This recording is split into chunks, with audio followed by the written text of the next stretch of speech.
Hello, and welcome to the Center for Emergency Medicine's training videos. Today, we will be seeing what a long bone immobilization with padded board splints should look like according to the NREMT's guidelines. This will adequately prepare you for your National Registry Psychomotor exam at the end of your class.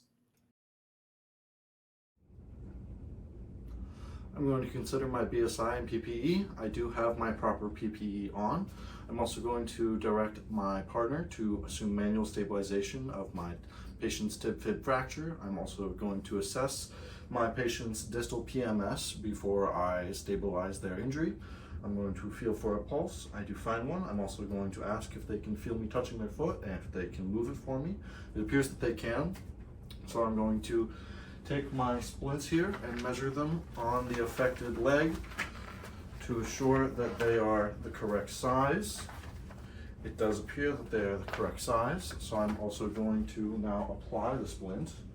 Using my cravats, I'm going to make sure that I stabilize the injury above and below.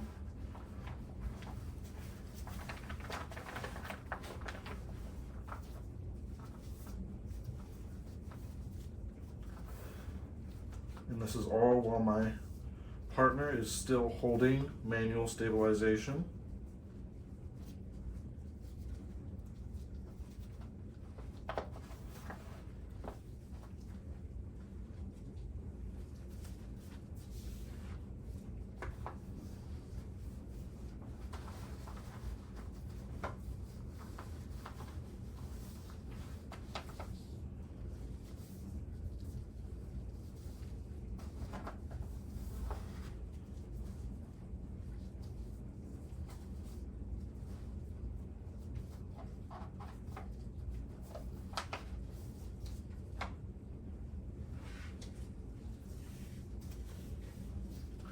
Because I have 5 cravats with me, I'm going to stabilize both above and below the injury, as well as above and below the knee joint, and use my 4th cravat to ensure that I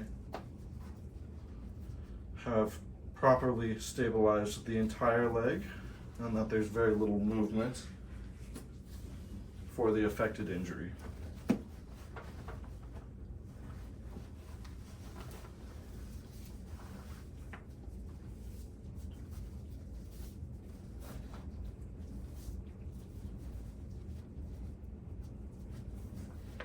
Finally, I'm going to apply an ankle hitch to my patient so that their foot does not move while we are in transport.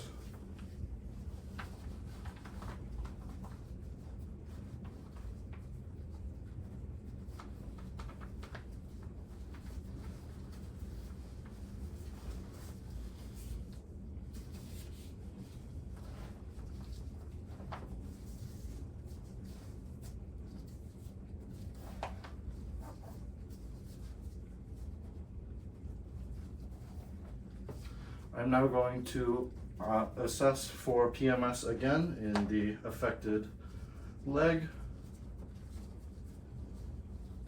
Feeling for my pulse distally. I do find one. I'm also going to ask my patient to again move their foot and ask them if they can feel it. It appears that they do. And I have now properly applied long bone immobilization. Thank you for watching, and please follow up with your instructor or class coordinator if you have any questions.